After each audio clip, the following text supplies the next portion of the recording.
My friend, the question here is direct, and frankly, it's one that almost every man has asked himself while standing in the shower looking down.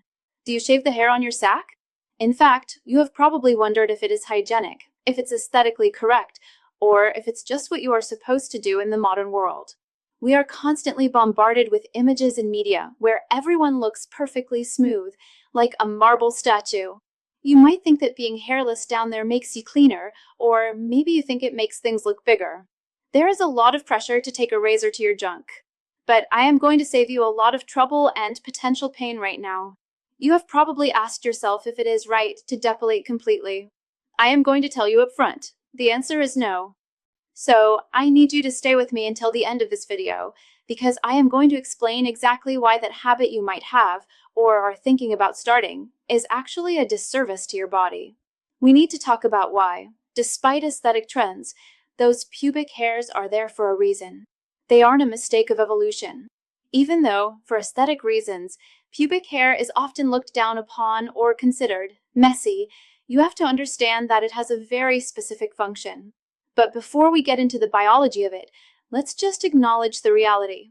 Most guys think that shaving is just a grooming choice, like picking a haircut. But the skin on your face is very different from the skin on your scrotum. The environment is different. The stakes are higher.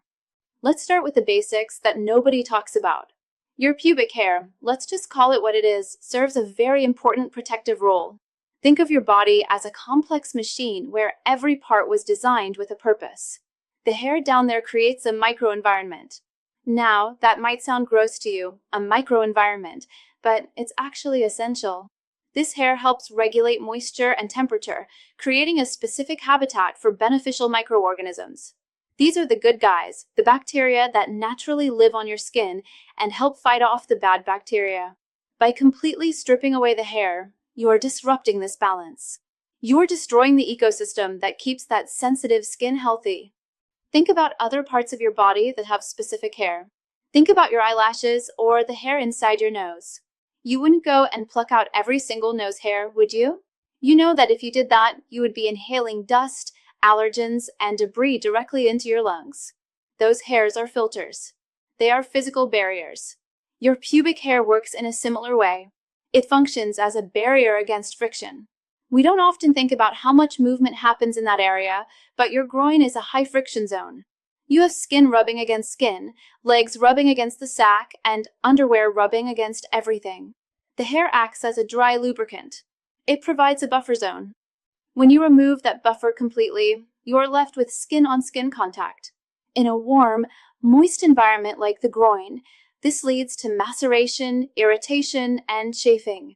Basically, the hair keeps the skin from sticking together and rubbing raw.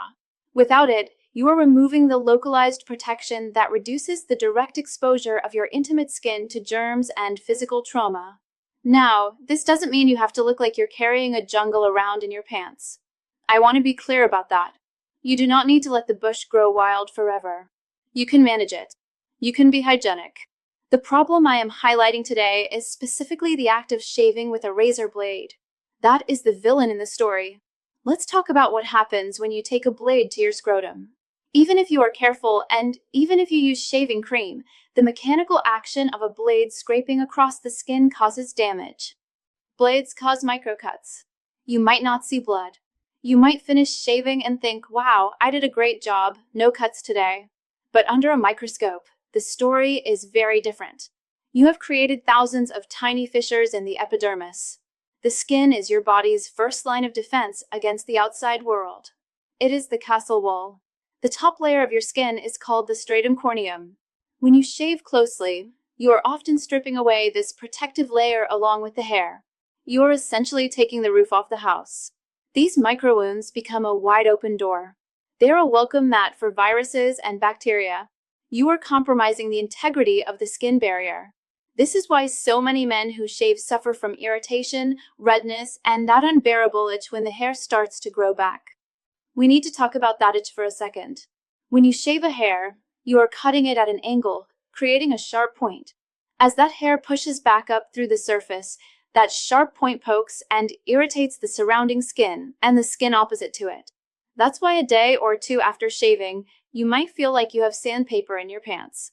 That constant scratching and itching only introduce more bacteria into those microcuts. This leads us to the more serious side of things: infection. When you have these microinjuries, you are significantly increasing your risk of skin infections. The most common one is folliculitis. This is when the hair follicle itself becomes inflamed and infected. It looks like little red bumps or whiteheads.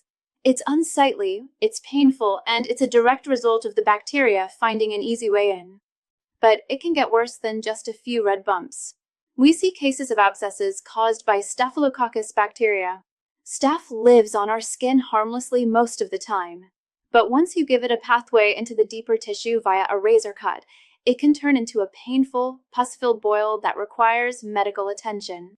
There are even observational studies, and while we have to be careful with observational data, the trend is concerning, that have associated intimate depilation, especially when it is intense and frequent, with a higher chance of contracting sexually transmitted infections, STIs. Specifically, infections that are transmitted through skin-to-skin contact. We are talking about herpes and HPV, human papillomavirus. Think about the logic here. These viruses rely on contact to spread. If your skin is intact, healthy, and has a layer of hair buffering it, the transmission is harder.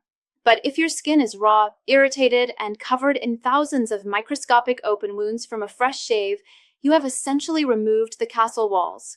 You have compromised your defense. There is a specific danger for men who might already have HPV. This is something many guys don't realize. HPV often presents as small, sometimes almost invisible warts. If you run a razor blade over an area that has a viral wart, even a tiny one, the blade can slice the top of that wart off. The blade then picks up the viral particles and drags them across the rest of your skin. You are literally planting the virus in every new microcut you create with the next stroke of the razor. This is called auto-inoculation. You can turn one small, manageable issue into a widespread outbreak across your entire growing area simply because you tried to shave it smooth. This brings me to the golden rule, if you are going to ignore my advice. I know some of you are listening to this and thinking, I hear you, but I prefer the smooth look, and my partner prefers it too. If you absolutely insist on removing the hair, there is one mistake you must never make. Do not, under any circumstances, shave your balls immediately before sexual activity. We have all been there. You have a date tonight. You think you might get lucky. You want to look your best, so you hop in the shower an hour before you leave and you shave everything down. This is the worst possible timing. At that moment, your pores are open from the heat. Your skin barrier has just been stripped by the razor. You have those fresh microcuts we talked about. They haven't had time to heal or close up. Then, you go into a situation involving friction, sweat, and other bodily fluids. You are presenting your most vulnerable, compromised skin directly to someone else's biological flora. If that partner has any asymptomatic viral shedding or any bacteria, you have given those pathogens a superhighway into your bloodstream and skin tissue. And look, while we are talking about preparing for the bedroom, hygiene is crucial, but let's be honest, performance is the main event. A smooth look doesn't mean much if you can't rise to the occasion like you used to. If you've noticed you aren't waking up with that morning wood like you did in your 20s, or if you just want to ensure you stay rock hard for as long as you want, you need to see this. There is a bizarrely simple 7-second morning habit involving a natural purple tonic that is helping thousands of men reverse that limp feeling and stiffen up naturally without dangerous pills. I found a video that explains exactly how this works and why it targets the root cause that most doctors ignore. Pull out your phone and scan the QR code on your screen right now, or just click the link I've pinned at the top of the comments to watch it. It's a game changer. Now, back to the grooming. If you absolutely must shave with a razor, timing is everything. If you must shave, do it a day or two before. Give your skin a fighting chance to heal its barrier before you expose it to friction and contact. However, the real solution here, the advice I give to anyone who asks, is to change your tool. The problem isn't grooming. The problem is the razor. You can look clean, tidy, and well-maintained without looking like a prepubescent boy or risking a staph infection. The secret is the electric body groomer or a simple pair of rounded scissors.